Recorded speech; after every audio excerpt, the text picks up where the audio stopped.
samolyotni dengizdan tortib chiqardi va ichida nima borligini ko'rishganida ularning yuzlari qo'rquvdan uchib ketdi.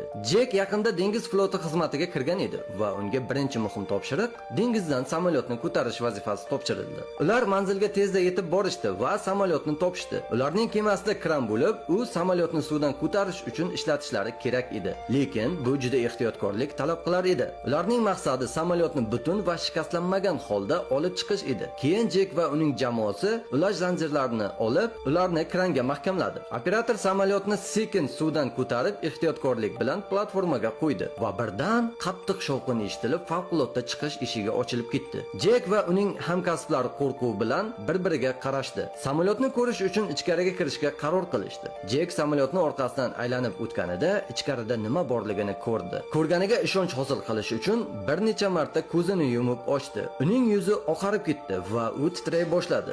Jek aynan nimani ko'rgan edi? Ikkinchi qismini ko'rish uchun sahifamizga obuna bo'ling va izohlarda plus belgisini qoldiring. Harbiy